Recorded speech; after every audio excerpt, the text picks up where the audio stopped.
What's happening, everybody? Welcome back to another Crypto Connoisseurs. We are here on Thursday nights now. Tuesdays just wasn't working out. We got a massive show for you tonight. We got some industry experts, some OGs who have been doing this for a long time.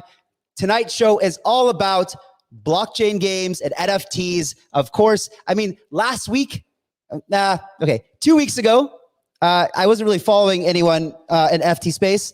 And all of a sudden, last week, my crypto Twitter turned into nothing but NFT. Like, I wasn't even following anybody in NFT space. And then all of a sudden, crypto Twitter, it was just nonstop.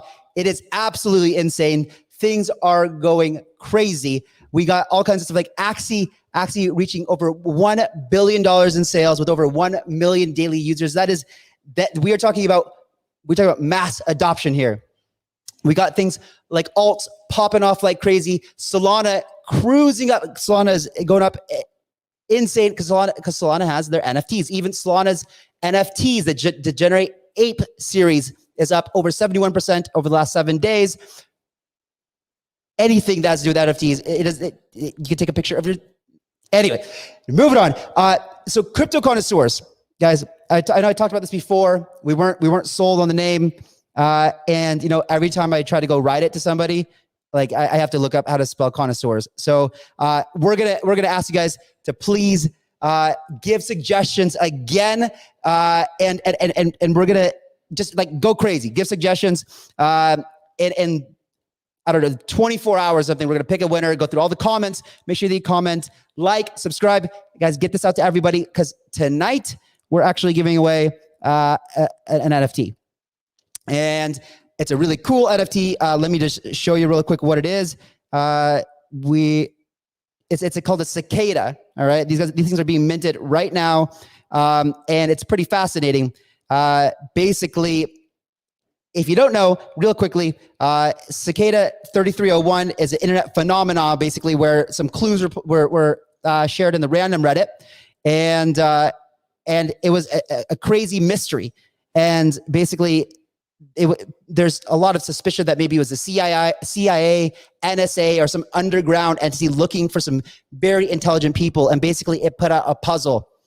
And in order to understand this puzzle, you would have to know cryptography, stenography, encryption. You would have to all kinds of internet operational security kind of things. And these puzzles were crazy hard. It was a crazy treasure hunt around the world, and we still don't know what happened to it. 3 times in a row for 3 years, the same kind of puzzle was put out. This whole phenomena was called Cicada 3301, and Cicada.finance is doing a really cool minting. There's again like 10,000 of these things made. There's a lot of rare features. Anyway, we're gonna give this away. I think it's cool. I mean, I'm just dipping my toes into this whole thing, but please give me some comments about who you think is, or what you think the name should be of the show. All right, guys, let's bring out our guest. Wait, one more. Actually,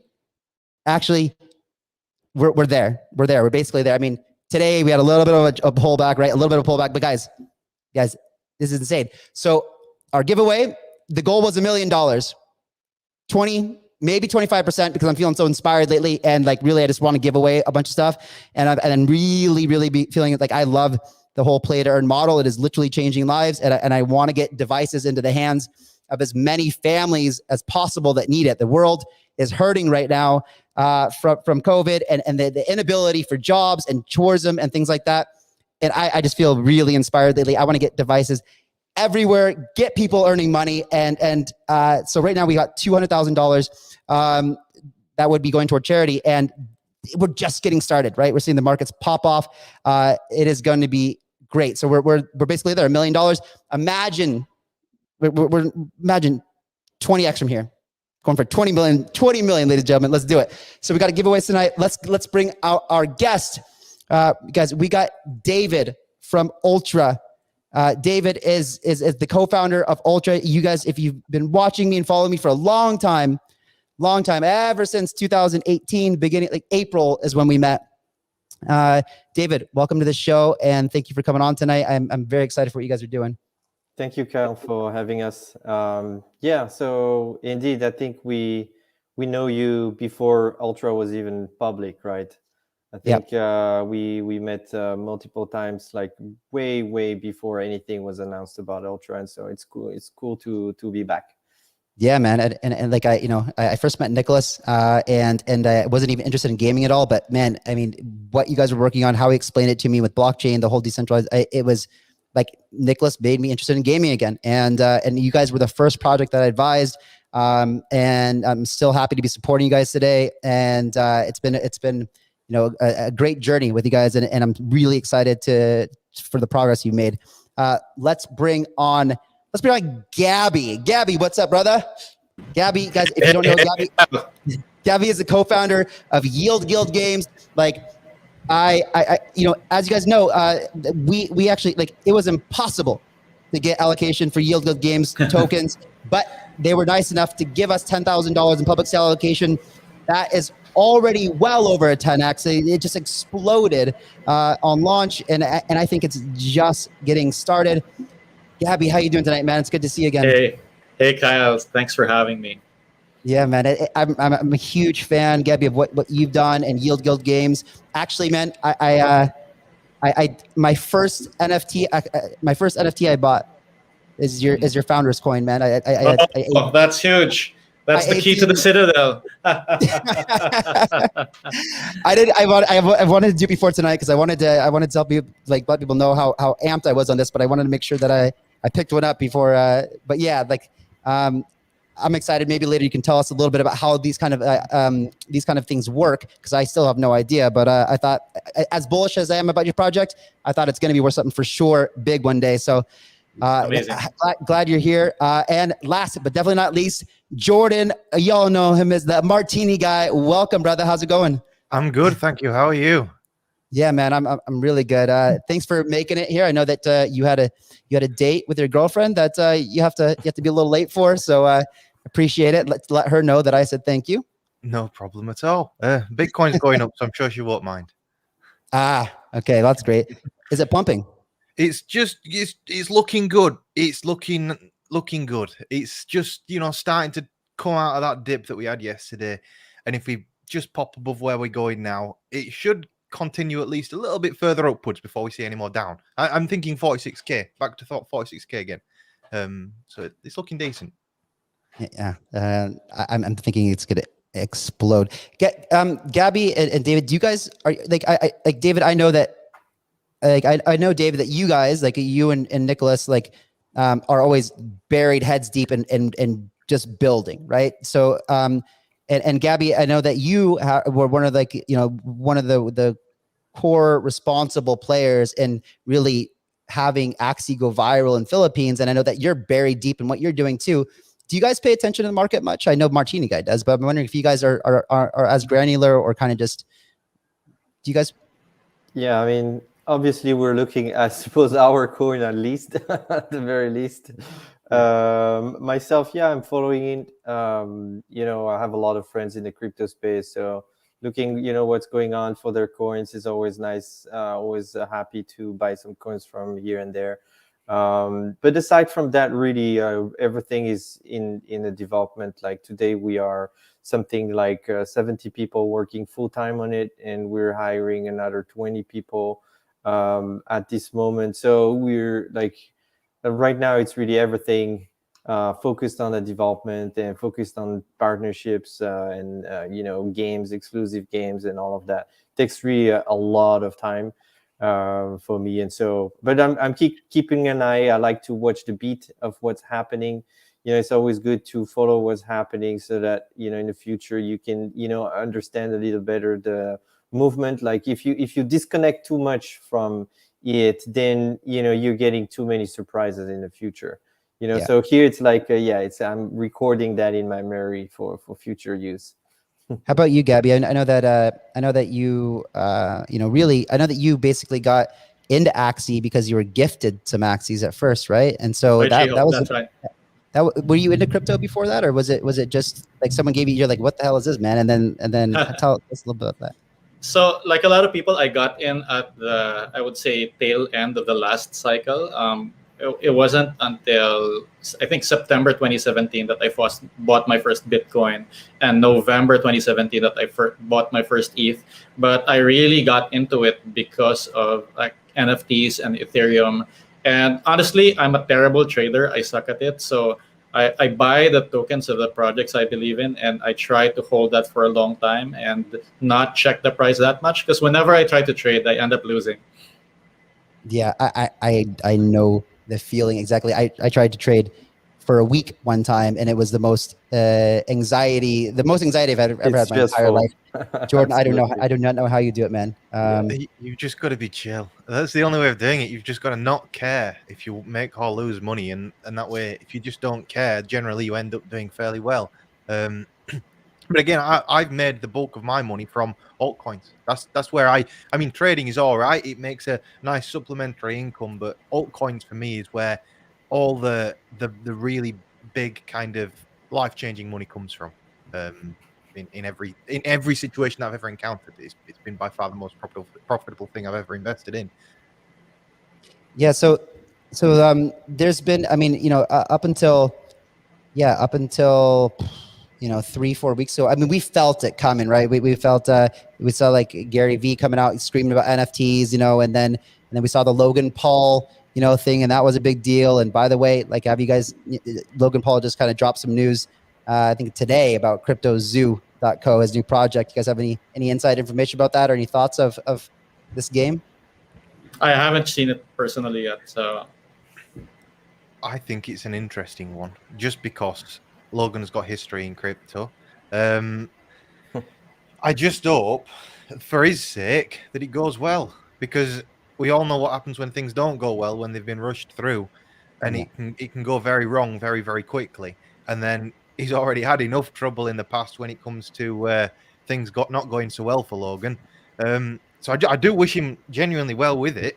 I don't really understand where he's going with it, or if there is enough time left within the NFT boom that we're having for him to, because he's going to need another probably 3 months of successful NFT growth market for that thing to be very, very successful, and for it to gain the traction that it needs. So it'll be very interesting to watch. Well, let's see it. So I went to the website. I saw a picture of an egg. Didn't tell me much, but there is this video. Let's check it out and see if we can get any take away anything from it. Kids are addicted to it. Our developers' kids, all of them, cannot stop playing the game. And it's interesting because we've definitely created like a viral, fun, interactive game for kids. They're all bothering their dads and moms about can we hatch the eggs? Yeah, can we hatch the eggs? But obviously, the crypto space is not for kids. No. I think the way it's going to work is it's going to be a fantastic bonding experience for families, to be honest with you, who one person might be into crypto more than the rest. I really, really do believe it is going to be the catalyst for a lot of young people getting into crypto. like goes, kids love it.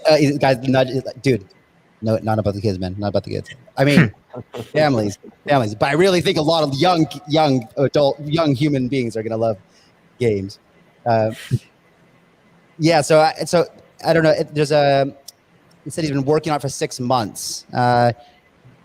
David, do you know how long it takes to, or maybe Gabby, I don't know if you, Gabby, I know that you guys have been investing a lot into games, right? So typically, what's the life cycle to take a blockchain game to market, more or less? I mean, I know obviously you got something like Star Atlas, which is insane, Unreal Engine, just starships and universes and metaverse. That's going to take obviously a lot longer than something like AXIE probably, right? Yeah. So I think you can classify the thing in two different groups, right? You have, blockchain games that are typically web games, quite rudimentary. And then you have the classical games, with Unreal Engine, Unity 3D, or custom engines. And this would take, this could be done actually really fast. It all depends on what is the level of sophistication that you put in your game. Now, so far, blockchain games have been very rudimentary and, more around marketing and because it's novelty, it attracts a lot of people. it's fun. You know, there's new mechanics that we're not used to. There's also money involved, and that's it. But eventually, these games will need to evolve.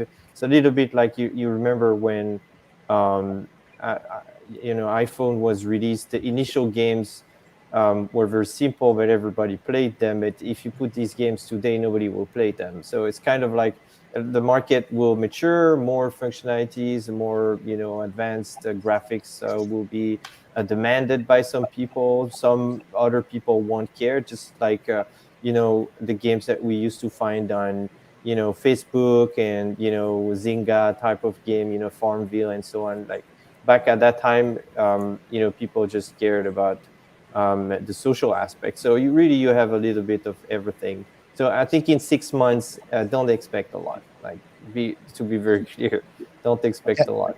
It's gonna Gabby, be 2D. It's gonna be a web game, something. Gabby, like operating now 2 launch pads. One of them, we're really excited. We're doing a lot on Apollo X for Star Atlas. That's sick. But having a launch pad, like we obviously have a lot of people, I think probably the same that you're getting now, being Yield Guild. A lot of people throwing decks at us, and I knew, I saw it coming, man. But we're getting like all of a sudden everyone's got a blockchain game. So can you tell people watching this kind of some realistic expectations of how long it takes to bring a decent game with a decent economy to market, and then kind of what you guys look for from Yield Guild as far as what are you looking for as far as investments and what you can adopt into your ecosystem? Sure. So we're what we call a play-to-earn gaming guild, which means that we invest in NFT assets in games that have some form of token reward that our players can earn and kind of sell back to ETH or to fiat. So that means there must be a well-designed economy in the game that allows the player to kind of earn these crypto rewards long term. So we don't want some kind of short-term pump that is probably subsidized by a governance token and then will dump later on. We want a really well-designed economy. And we're actually more sensitive to the economy design than the graphics. Of course, the gameplay is important. It has to be fun. We don't need a game that looks like, Call of Duty. But yeah, for a blockchain game, and the reason why you're putting your assets as NFTs on the blockchain anyway, is that you want to make use of the unique characteristics of crypto, in that I can assign value to my game resources that can become tokens. I can create my assets as NFTs. So we're really looking for well-designed economies in these games.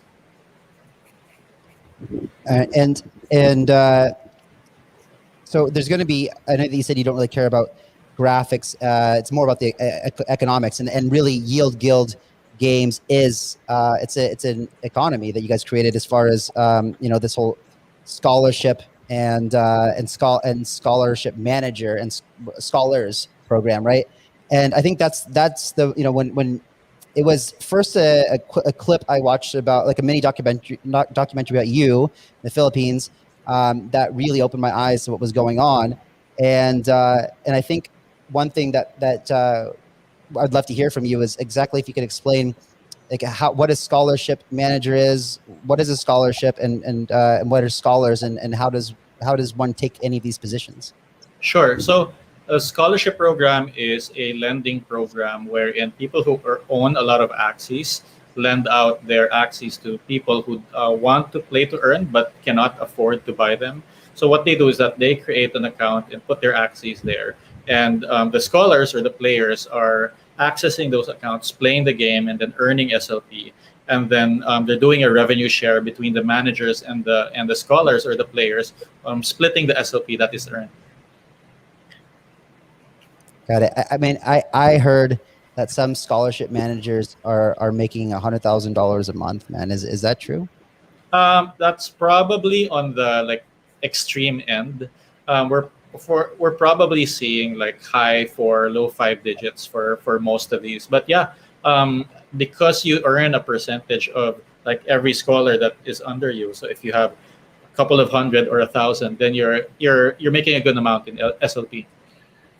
That's what I think is so fascinating about the whole play to earn model, especially in the kind of economies that you look for, and the model that you guys created around Yield Guild Games is that, and your co-founder explained this to me really well. It's like you've got human capital and capital, right? And like, and we can trade, right? So if you got no money but time, but I've no time and money, we can make an exchange here and help each other out. And he also told me that this is a mind blowing. He also told me that in Venezuela, people are making 50 times their annual or their wage in playing AXIE in 1 month. So in 1 month, they're earning 4 years worth of work. Yeah, that's insane. Yeah. Let that sink in for a second. It's great as all this because it levels the wage gap between countries. And that's why I think all this stuff will be very, very successful over time, is because you've got people that would normally go to market and sell like £1 worth of beans, and that would be 1 month's wage. And now they can suddenly earn a Western wage living in an Eastern country or in a less developed economy. And suddenly they earn a lot of money. And it doesn't even have to be a lot. Like £7 to us might not be huge, but then £7 to somebody in a less developed economy, it's a lot of money, is that to some people? It's all. I like the whole play to earn concept. I think that's going to be one of the things that drives blockchain games into the future and pushes prices up. Because again, when it comes to the value of all of these coins, people forget that it's not the value of a stock; it's the value of an economy. And economies can grow huge. There's no cap on how big an economy can grow. And so these games, like, imagine how big Fortnite's economy is. It's probably a $100 billion economy is Fortnite's economy if you added up all of the V-Bucks in circulation. And if that kind of thing was to translate over to cryptocurrency, which it will, anything that manages to capitalize on that even a little bit will be very successful, which is why it's very attractive for investors. I'm even going to go further than that. I'm certain that, you know, in the coming year or years, we're going to have people, their jobs, you know, they're like digital farmers. Like, I farm digital tomatoes, you know, like that's my job. And you will be in a emergent market and you farm the digital tomatoes because somebody has a factory who makes digital ketchup, which is necessary to make the pizza that you can, you know, like the whole thing is like, this is happening for sure. And this is kind of like the background of the metaverse. Like, everybody's speaking about metaverse. Well, NFT will be the metaverse because the NFT will be the currency. It will be the standard of exchange, of where you don't need to trust, like, okay, I don't need to trust Steam because Steam has their economy, but they can press a button and then, you know, they get like 1 million digital tomatoes. While here it's not possible because the digital tomato comes from a smart contract and the only way to farm it is XYZ and, you know, with your secret keys and so on. So I think really the NFT will be like accidentally, it just so happens that, you know, NFT will be right there at the right moment when people are starting to think about metaverse. And it will be at the center of metaverse. And it's very cool because even though, you know, you have different NFTs on different network, because blockchains are today interoperable, basically we have all of these assets that can intertwine and be used within different economies. And I think Gabby's business model and strategy is very smart because, you know, it leverages existing economies and, you know, it kind of like you know, works in a universal way. And so he's participating to building you know, the metaverse. You know, everybody in the NFT side, you know, we're all building the metaverse of tomorrow, whether we want it or not. As soon as the asset is created, you know, it's getting in the digital world, and we're going to have a lot of fun. And emergent markets are going to be like at the center of that. Like, they're going to create, like they're going to spend time more than any other, you know, market, simply because it's going to be their job. So they're going to be, you know, really doing the labor. And then the people some other people, you know, that have more money, they're going to be investing. And so that's where you see another shift that I'm seeing more and more, is that basically the kids of tomorrow, they're going to be so versed in investment, like so as they're more than any generation before. Like they invest in the coins, and then they start investing their digital tomatoes factories and stuff like that to make business, like actual business with real money. And I find it very exciting, and it's kind of like there's a lot of things that at Ultra we want to provide as infrastructure to facilitate these kind of things, and within which companies like Gabby can expose their services to a larger community. So it's kind of like everybody's intertwined, and yeah, that's very, very cool.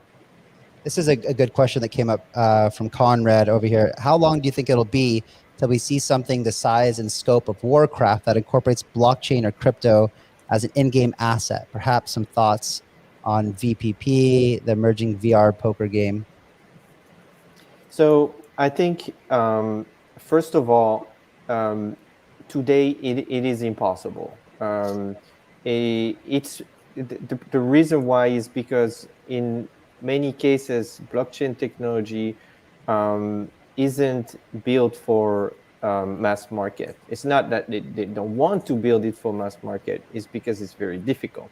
And there's a series of checkboxes that you all need to check.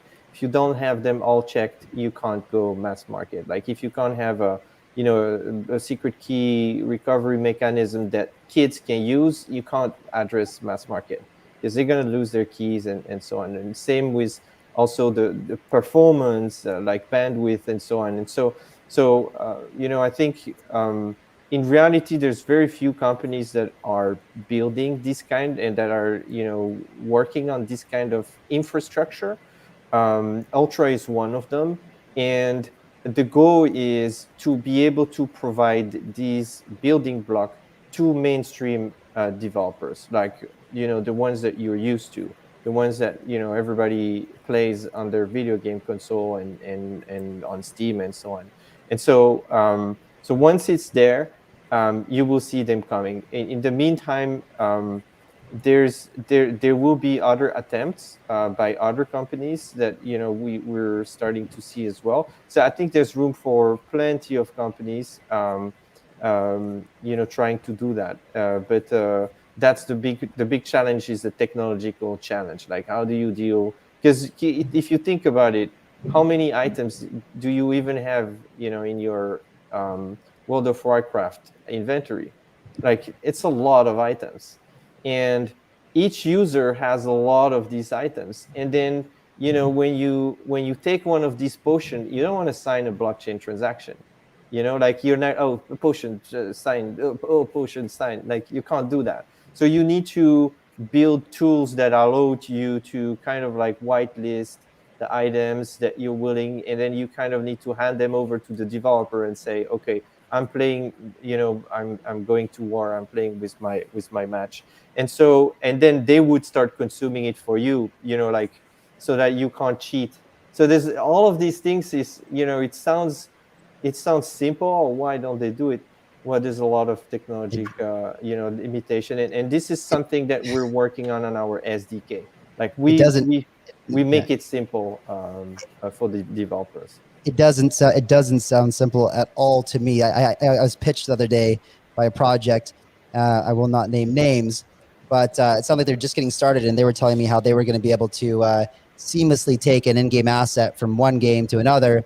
And I was thinking in my head, she was explaining that you could take your sword from this game and I was just thinking, well, how does that work if I'm going to take my sword from like whatever game and bring it into Star Atlas, for example? What am I going to do? Bang my sword against a spaceship the size of planet Earth? Like what kind of damage is that going to do to space? It might kill a human, like a thing, but that seems incredibly difficult because you've got to program in all the types of different characteristics of like a sword or a car or a shoe or something. And you even have different engines. I mean, you have different economies. I mean, Can you imagine you come with your, machine gun and, we're with horses around? Like, what the fuck? It doesn't make sense, right? So and then there's the economical aspect as well, like where, okay, I have, you sell something and then you come with your stuff. I made the game and you never spend money on my game. So it's more complicated than that. I think. Yeah, Yeah. yeah, I'm sure. I know. It's I know it's extremely complicated. I know it's Yeah, one of the yeah, things it that you guys is. have been working on for a long time. Mhm. Jordan, I know that recently, and I quote, the NFT market is oversaturated and exit liquidity is a major problem. Do you feel right now there's two really popular, hot, trending things, right? There's NFTs, and then there's NFT or blockchain gaming. Mhm.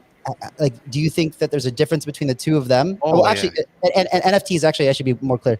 NFTs, we've got JPEGs, and I bought the expensive ass one I bought from Gabby's project is a GIF, right? So we've got JPEGs, GIFs, and then you've got actual like authenticity or kind of like a proof of ownership for things like physical goods and things like that. So Jordan, what were you talking about when you said NFTs here? And do you feel there's a distinction between them? And are you bullish or bearish on them? I just want to. All right, this is a very good question. The first thing I want to say is my call on Bitcoin at the start of today's stream was absolutely correct because Bitcoin's ripping a big fat greenie right now. Exactly as you predicted.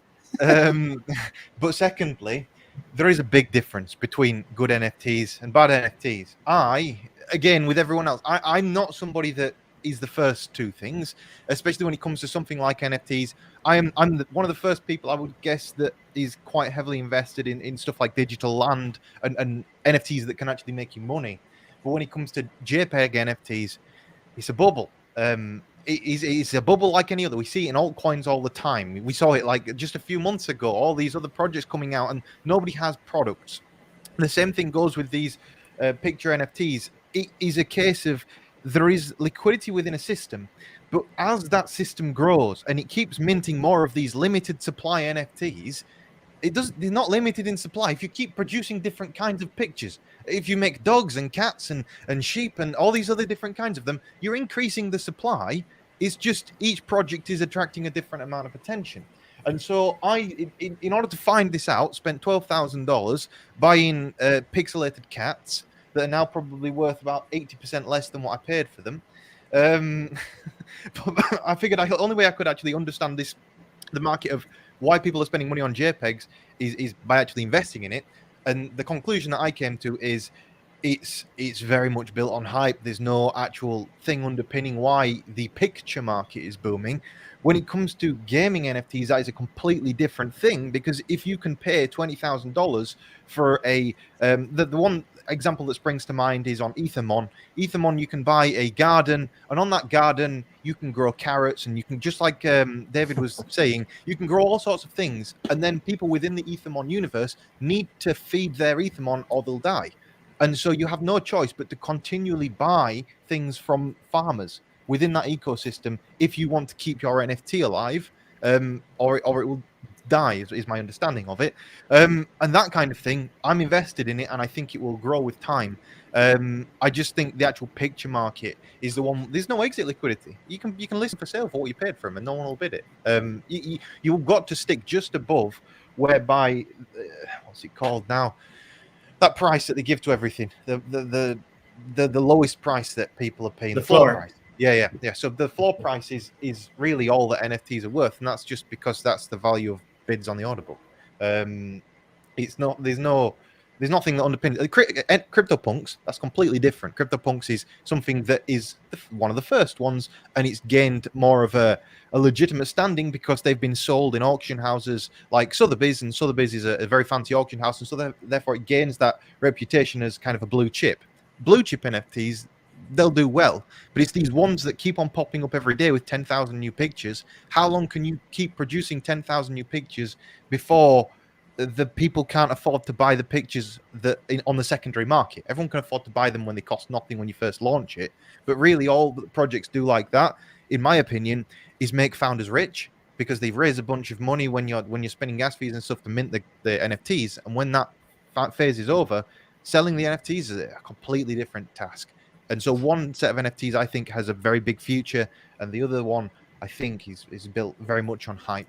and it's something that, I mean, it's interesting to watch, and I get why people do it, but it's not for me. I like altcoins. What about Jordan? I know that you're a trader, right? So like, what about this notion of like we talked about briefly earlier? You know, Solana NFTs are new, and they're up dramatically. Like, would you just go buy something that's minted that you think is kind of unique, just the intention to kind of flip it on the pump? It's the same theory as proof of weak hands. You remember in 2017, 2018, the big thing coming out of the bear market was all these proof of weak hands type concepts whereby you just buy in as early as you can and then try and sell and try and get out before people start selling before you. It's the same concept with all of these NFTs that are minting. It's just like you can make money from a Ponzi scheme. Is it a good idea? Well, if you can get in early enough, yeah, it's a fantastic idea. But if you can't get in early, then somebody's got to get stuck holding the bag and somebody has to take that loss. And because there is no, because it's brand new, over time, 2 years' time, the market will be completely different. And all of these things will probably be legacy NFTs, the ones that were minted this year, and they will probably start gaining value again. But there has to be that trough in between, the 2017 to 2021. There has to be some kind of loss of interest whereby the legacy of that project is created, in my opinion. So can you make money hopping in on stuff like the Solana ones? Yes, and people are. I know guys that have literally made millions from buying pictures and selling pictures. It's not that it's a bad idea, it's that I don't understand the market enough to be able to profit from it because it's so complex and changing every day. That's the picture market specifically. Gabby, is this story that I've heard of? Is this your 12-year-old who did this incredible story is already a millionaire? I wouldn't comment on how much he exactly has, but I taught my son to play AXIE Infinity last year, and so lent him some AXIE. He started playing, earning some SLP, and when AXS token came out in Binance last year, we bought some tokens because the thing, like what people don't remember was that NFTs weren't that hot late last year, and when AXIE came out in November. It came out at around 10 cents, and it was around the week of the presidential elections in America, and AXS didn't pump. Like for a couple of weeks, it was ranging between 10 and 20 cents, and like I was able to buy some at that price, and my son kept on playing the game and selling his SLP for AXS, and he was able to buy some. And like he doesn't trade, he buys crypto sometimes, has his MetaMask on, and then goes back to school, goes back to playing games. And like AXS went up 400x during that time he was not doing anything. And when the YGG token launched, he sold. Wait, sorry. Wasn't there a point where because he used MetaMask, he got the Uni airdrop? Oh yeah, that's right. So I forgot that. So yeah. he had to sell SLP This is insane. For Ether, right? Using Uniswap, and this was before August last year. And because of that, and actually a lot of people in the Filipino community then they got the Uni airdrop tokens, and that was like Christmas for a lot of people in the AXIE community. That was like a whole year's income. It was insane. And my son got it too, and providing liquidity on Uniswap for a while, and then eventually kind of sold it back to ETH, bought some Hashmask and some other NFTs, and then when AXS hit 400x, he sold some of it to buy YGG tokens, and he actually wasn't able to get into the public sale because it just went like everything sold in 30 seconds. So he had to wait. You didn't give your kids some private sale allocation, Gabby? Come on, man. he had no allocation, and the public sale was past his bedtime, so he missed out on it. And he waited until there's actually some early sell pressure when it listed on Uniswap, and he was able to buy at the very bottom at $1, and now it's like $7. So yeah, he's probably one of the richest 12-year-olds in the world. Yeah, and that started with from basically zero. Like this is mind bending. Why would you go to university when you could just sit here, play some AXIE, flip some stuff, get some airdrops, buy some NFTs, and you're done. Like he's done. You know, he's done. Like he doesn't have to work ever again in his life. And I'm sure he's not. I'm sure he's just getting started, man. That is an exceptional story. When I heard that, man, my jaw just dropped. Well, how old is he now? He's 12. And the thing is, like, he's never seen a trading chart in his life, right? So for him, crypto is something you do, not something you trade. Like, and that's the magic of play to earn. You can come in with zero knowledge of trading. You don't have any money. You use your gaming skill, which a lot of us have growing up, which we thought was never worth any money. You use that skill, earn some crypto, do some stuff with it, and then suddenly you've made a lot of money for yourself, where it wasn't really that possible unless you were a good trader before. That's yeah, that's crazy. Yeah, go ahead. He's so rich when he's 20 years old. He's gonna have, if this keeps growing, your kid's gonna be like on rich list at 20, which is crazy. He's gonna buy your company like in 2 years. I have a question though. Is a game like Axie scalable? Right? I mean, is it infinitely scalable? How is it that you can just print, like, because from what I understand, I've never played Axie before, but from what I understand, you need Axie in order to earn SLP, right? That's right. And that's the barrier to entry for some people. Some people literally cannot even buy Axie at all enough to play. Yeah. So this is what allows what the YGG model, the scholarship model, to work. That's right. But what drives the price of is Axie a limited supply, finite supply? So there are two tokens. AXS is the governance token, which is limited supply. SLP is the work token. It's unlimited supply. It basically gets minted when you win a match inside of Axie, and it gets burned as a cost or ingredient when you breed two Axies to create a new one. So the more new Axies get created, the more SLP gets burned, and the more people win games, the more of it gets minted. So there's this interesting dynamic of, like, people are winning games and creating SLP, and the ones that are breeding are burning SLP, and it's up to the team that is managing the economy to make sure that there's a healthy balance between new Axies being created and SLP versus SLP created. When you say the team that is managing the economy, what does that mean? The game developers, basically, like they set the burn rate, right? So you have so don't think of SLP as crypto. Think of it as a game economy resource that you can put on chain. So that means the game developers, the Sky Mavis team, they can set the rate at which how much SLP you're burning when you're breeding new Axies. So they can kind of control the inflation rate to make sure that, like, there's not too much sell pressure on the SLP side. So it's all an internal game economy. So does that mean that then it would, like, is there going to be so much demand for Axie that the price gets so high that it doesn't make sense anymore for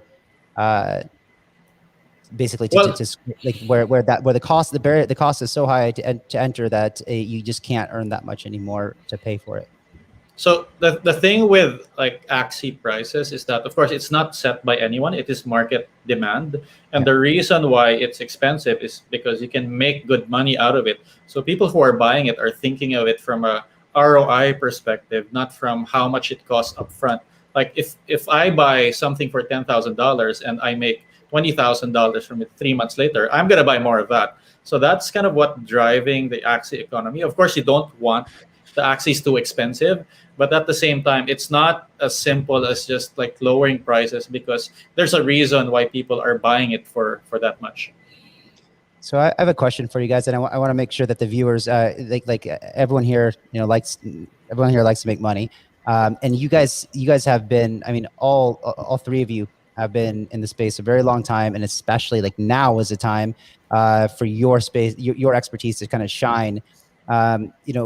I've got two questions. I guess one leading into is it seems like, do people play Axie because they love to play it, or is it a job? Is it an economy? Are they going to work when they're playing? The scholars. So I'll tackle that. It's actually a lot of both. Like, the more you get into it and the more you learn and the more money you make, the more it gets fun. And the community aspect of it, meaning that people are teaching you how to play, people are learning together, they're joining tournaments, they're streaming together. There's a whole element of fun that is really around the community itself on top of the gameplay. So Axie itself, there's a pretty strong esports tournament scene, which means that it's kind of hard to master as well. So even though it doesn't look as polished as maybe our Hearthstone, it's actually a really deep game, and people are having a lot of fun playing it. Okay, and this is a question for any of you. I just was curious, like, what are you guys looking at as far as investments or trends or that's that. What's what do you? I What's can take it. I can take it. Which go is for it, buddy. Anything that's play to earn, that's gaining users. Because anything that's play to earn that's gaining users is gaining adoption, and that will push up the value of the economy because you've got more market participants. So for me, I say it every time I come on your stream, actually, which is Exceed Me. You're starting to see the price of it now. Just like Paid Network, by the way. What a call. Last time I came on stream and I said buy it at 24 cents. It's $1 today. 4x. Thank you very much, Kyle. Anyway, when it comes to Exceed Me, that is one that's you can see that they're gaining users, and they've just integrated Call of Duty within their app. And so the way that they work is they're not designing their own game. They're connecting essentially your Xbox or PlayStation, and then going with like a bridge between traditional gaming and integrating a blockchain aspect on top of it. And it's a different take to what you see with specific to only blockchain games. And it's just because I don't really know how to play these blockchain games. I don't really have time to figure it all out, but I do know how to play normal games like Call of Duty. I know how to play any game that's normal that you can play on a normal console. And so I do think that there is a market, because of course not everyone is going to switch over automatically over to blockchain games. That's like a 10, 15, 20 year process until like there's a whole load of adoption that needs to happen in the meantime. So for me, it's looking at things that will do well in the bridge between as blockchain gaming is growing as an industry. There are many other things that I'm looking at in this market in addition to kind of NFT based blockchain gaming or play to earn models. I think there's a lot of different really good models out there at the moment when it comes to people building economies, because I think this time round people put a lot more thought into how to sustain their economy. You can tell who didn't put any thought into how to sustain their economy because the prices have just not recovered at all, because there's no reason to buy that coin to participate in their ecosystem, or they've not marketed to their ecosystem, and so it doesn't have any users. So you're looking at active ecosystems that are gaining users. Anything that's active and gaining is probably going to do well in the mid to long term if they can continue with that. So basically I would just reach out to a project and ask them, what's the long-term plan here? And off that you can generally get a gauge for it. Of course, not normal people. I mean, anyone can ask a project what's going to happen in the future. You can just go into a Telegram group and ask them. And I'd encourage everyone. It's part of the research process. People don't really do it these days, but making a Telegram account and just asking admins in groups, like, what's the long-term goal here? It's a very useful thing to figure out. And also asking people usership numbers of their applications. And then if you take note every time that you ask them, and you can see if they're gaining in users, and if they're gaining in users, that's a good one. But in terms of specific projects, there's loads of stuff that you can buy right now that'll do well. You probably know more about me than I do, to be honest. Yeah. So what's exciting here is like there's a lot of ways for people to earn here. We have play to earn, but David, I know that in Ultra you guys have designed quite a few. I mean, one of the videos I made like a year ago, when I remember one of the things that Nicholas told me was like, if you're a game developer, you can have the community like beta test your game, give feedback, and get paid to do that. Like, that's incredible. Like that to be able to, I just remember myself being like 12 years old. If someone told me I can go mow the grass or beta test new video games that haven't even come out yet, I know exactly where I would be. And if that was especially if that was in a crypto economy, my God. But yeah, so David, you don't have play to earn is super hot right now. NFT gaming is super hot. I know that Ultra as a platform, primarily when I describe it, it's something that will disrupt Steam, for example, because that's a centralized thing, and you guys are decentralized. Removing middlemen, giving value creation versus value extraction. Making it a more equitable place for developers and purchasers. But NFTs is a huge, massive part of Ultra. Like, you guys even have a minting thing in there as well. what are some of the different kind of ways that people can make money inside of Ultra, and what role does your NFT minting studio allow people to do? Okay. So what the way you can look at our NFT is that it's designed as infrastructure, so anybody can use it and integrate it in their game. So games like Call of Duty and whatever we talked about today. These developers, they just don't have the experience in blockchain.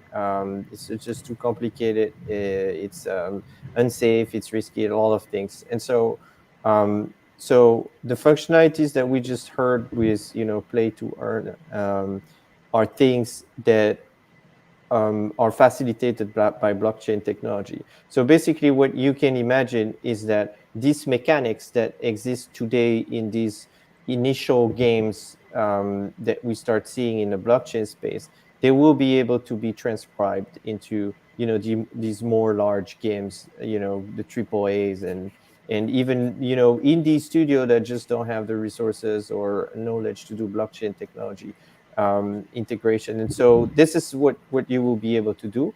And then our NFTs are quite different than what exists today. Like they can evolve over time. They can be activated with all kinds of functionalities. So, for example, you were talking about beta games. So on Ultra, every game you purchase is an NFT. Once you purchase this NFT is kind of like configured by the creator of the NFT, like the game developer. Like, can it be traded? Is there a commission fee? When is it active? So you could, the developer could program an NFT saying, okay, for these 1,000 NFTs, this NFT will be valid between this date and this date, and I want the right to recall this NFT, for 10 days. And then he could like we have like this concept of a chest. Like inside the NFT, you could put FTs. Like you can say, here's 1,000 UOS, and then you can decide, but you cannot get these UOS until the month is over, and at that moment you can burn that NFT and it will unlock the FTs. And all of that you can literally do it by checkboxing, by or just checking some forms. There's this kind of like idea of super rare, right? And these kind of like rarely minted algorithmically kind of created NFTs. You could even do something like when you're buying, because every single game, like you said, is an NFT, right? So what if one in 1,000 or 500, when you installed your game, you were already upgraded to like the most badass superhero in the game without having to actually work for it. That like the golden ticket kind of thing. This is the kind of stuff that you could, I guess, do. You can link like the character of your game to your game's NFT. Like if I sell you my game, you get the characters in them. You can do that. And so in the example of these beta NFTs, like you would distribute thousands of them, and basically if people participate, you don't recall this NFT, and as soon as they're burned, they're being paid because the US is in the beta token. So the whole logic is like it becomes super easy. Participate. You literally actually got the money in the NFT, but you cannot burn it until the beta is over. So guys, I got a question for you. Like how, like Gabby, you guys are, sorry, first of all, this is a chart of showing the explosion on BSC for gaming right now. But AXIE's running on a side chain, right? That's right. By the way, I need to leave in a couple of minutes, but AXIE is running on a Ronin EVM compatible sidechain. Before you leave, Gabby, what? By the way, this like what my assumption I'm about to make. This is my own theory, and nobody, definitely not from the YGG team or anyone else, has kind of. But my feeling is, Gabby, like you guys have created how many? Sorry, first of all, how many scholarship managers and scholars do you have in YGG right now? So we have 19 managers and 4,700 scholars total. Okay, and that do you see that the amount of scholars growing very, very quickly? we want to be at around 15,000 by the end of the year, but we're trying to get to 6 digits as fast as we can.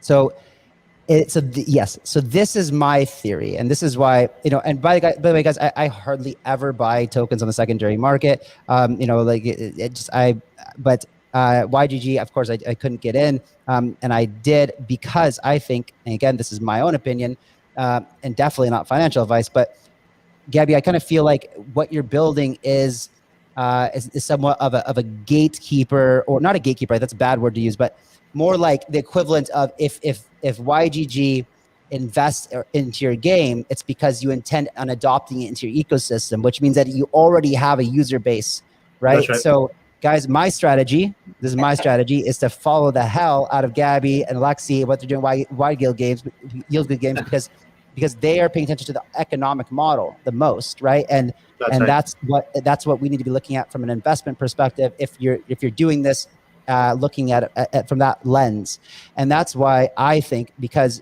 ultimately we see it's kind of like the Binance effect or the Coinbase effect. Maybe not so much these days, but that's what I'm looking at, and this is the trend that I'm paying attention to. That's, again, my opinion. Gabby, thank you so much, man. I'll let you go. Appreciate you being here. Very happy to have bought my first NFT for support you guys. That's really awesome. The Founders Coin. Okay. Thanks, Gabby. Take care. Thanks for having me. Sure, Gabby. Bye. Bye. Bye-bye. So that's my 2 cents, man. I'm just gonna follow that guy around and whatever. Like the story that was told to me, man, from like every single biggest VC in ever was all fighting like tooth and nail for these guys' private sale allocations, and it's been nuts. So they must see a lot of value in what they're doing. I think one more thing, and about Ultra, David. Like, so Ultra is a protocol. You guys forked EOS, Yep. and made it so it basically improved the hell out of it, right? To make it feeless, gasless, very quick. And it's, I think, so it's a layer 1. So will people be able to build applications and things like that on Ultra, or is it kind of a controlled ecosystem? Yeah. So the goal is I mean, it is a blockchain that with smart contract capability. So anybody who has EOS smart contract can publish on Ultra, and so that means that you get rid of user onboarding, costs, because EOS requires you to pay for your blockchain account. You get rid of the resource model where you need to stake coins before you can do transactions, and there's a series of things that we facilitate. So in essence, we're like we built our protocol because nothing suited mass market needs. And so EOS was really good at doing a lot of things, but they still needed to check some of these boxes, and that's why we've done it. Now, while we've done it for us, it is open for anybody to use, and so you're going to see a lot of blockchain games being published, and services, third-party services from the game industry or from outside of the game industry. It doesn't matter. It's for us. It's a blockchain that's completely open, and yeah. All right, guys, just remember, if you came in a little bit late, we are giving away a Cicada NFT, which is, you'll rewind it earlier. You'll see exactly what Cicada is with cicada.finance. I think it's fascinating, the whole story behind it, but the intention is crypto connoisseurs. Too long of a name. I don't know how to spell connoisseurs. Every time I try to type it, it's confusing. Give me a good name, best name, the one that we adopt. We'll end up getting this NFT. And Jordan, Kyle's Coins. Kyle's Coins. That's pretty good. Maybe. But Jordan, you really want that NFT, huh? I'll see what I can do. No, it's all right. Let it go to someone that actually needs it. Well, I don't know if it's about needing it, right? It's about the art. Of course, it's one of these. It's such a necessary thing as an NFT. Yeah, it's like, why wouldn't you? I mean, maybe it's a part of a riddle. Maybe you need it to, open box or something. Yeah. Actually, the thing about cicadas is there actually is riddles and puzzles and clues integrated. All right, we gotta wrap it up pretty soon. But Jordan, I just want to hear, like, I know that you're still, focused predominantly on alts. I am too. This I have to admit though, like it is quite fascinating what's going on here, but more from like a phenomena perspective than anything else. But what are you looking at right now, man? I know everyone wants to hear kind of some picks, some things that you're excited about, maybe something you've never shared before. Oh, alts or Bitcoin? No, what we're talking here? We're talking. Alts, yeah, Bitcoin's going to $1 million within the next 5 years. Like we all know that. So what about alts? Yeah. All right, let me just have a look on here. Solana's one that I spent a lot of money on recently, but I spent my money on Solana when it was $34. I got heavily criticized for that as well. People saying, why are you buying in so high? Well, I didn't unfortunately realize that Solana was a thing until about a month ago. I completely missed it. And despite being very immersed in this space, sometimes you just go down a rabbit hole, don't come out for so long that you miss a bunch of other things that are happening. Solana was one of them for me. That comment that just popped up. She's not. She's at work. I was meant to be meeting her. I guess I won't bother anymore. But what other things am I looking at? I'm looking at stuff like Phantom's a good shout actually at the moment. I think. What's Phantom doing? Yeah, Phantom tends to dump down very badly and then pump up rapidly. And it looks like it could be at the start of a pump right now, does Phantom. Let me just check that chart. Yeah, it's just about to go. No, in fact, saying that, I'm saying it just about to go. Maybe it's not just about to go. Maybe it's already going massively. It's up loads, actually. That's not a good call from me. Don't. It's up loads. Paid. Are we going above $1? So permanently, please. I don't know. You should not comment on that for obvious reasons. But other things, I don't know. It's very difficult. I'm in a place with my portfolio where I could tell you all of the altcoins that I hold, but the ones that I've been holding on to for a while, I've not really made any major changes to my portfolio recently. For me, it's more about supporting the projects that we're investing in 3-6 months ago, and all of those projects now that have finally got products, the ones that were just launching back then, they're all coming out with things right now. All of your Polka projects, anything that says Polka at the start of it, Polkadot is launching very soon. Yeah, but not with Polka at the start. They do not like that. I had to tell people that come to me with Polka this, Polka that. Like, guys, bro, you need to change your name, man. It's just not like they're not okay with it. Yeah, but you're right. Yeah, everything that was going on to Polka network anyway, it's launching soon, and it will likely cause a huge surge in volume on everything that is trying to be affiliated with Polkadot. And that's where I parked a lot of money 6 months ago, and it's still sat there. And so they're my kind of probably bigger plays. Elrond, that's another big one at the moment. Elrond is going to go on a huge kind of campaign to take that mainstream top 10. I don't know what it is at the moment. Maybe it is already top 10, but I know that they're trying to get to the same size as Cardano, that kind of size of project. My two trophy early days advisories were Elrond and Ultra. Like this is I'm still holding every single token from those early days and from advisory, man. It is nice. It's happening. Yeah. Well, for me, I bought my Elrond at $6 in December 2020. And so that was a great run up as well, because it went just about $300 during the bull run. It's currently sat about 140, 150.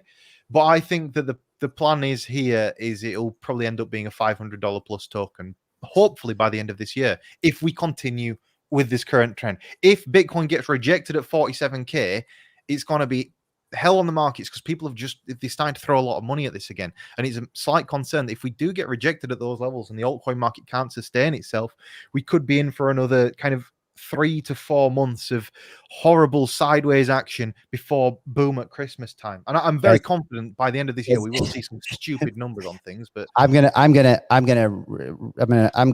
give the complete opposite. And I know you said we could, guys. If you're questioning what the hell is going on in crypto, go read the Coinbase report.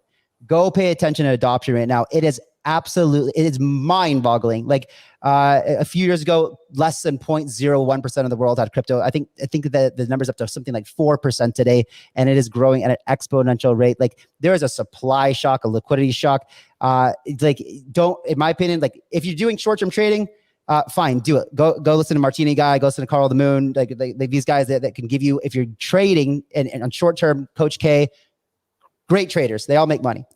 But if you're not an expert trader, guys, just pay attention to the macro, because this entire industry is, I have never been so bullish in my entire life. It is mind-boggling. I want to point out as well, like seriously, I have made a lot more money just holding on to stuff than I have ever done trading. Like you just like buy something that has got good fundamentals, that is growing, and the odds of it succeeding are much higher than you are making money from betting on if Bitcoin's price will go up or down. Like the best way of doing things is long-term investing. Look at 12 to 18 months time frame. Think about what it's going to be worth if it were to continue having adoption at the current pace that it's having it, and then you end up with your answer if it's going to be successful or not. All right, guys. Yeah, we got to wrap it up. Thank you so much. Make sure that you smash the likes, guys, and make sure that you give us a new name for the show that's easy to spell, please. Guys, it has been amazing to have you all. Thank you so much for tuning in. I appreciate each and every one of you. Have a good evening, a good day, good afternoon, wherever you are. We'll see you next Thursday. See you guys. Thank you, guys. Bye.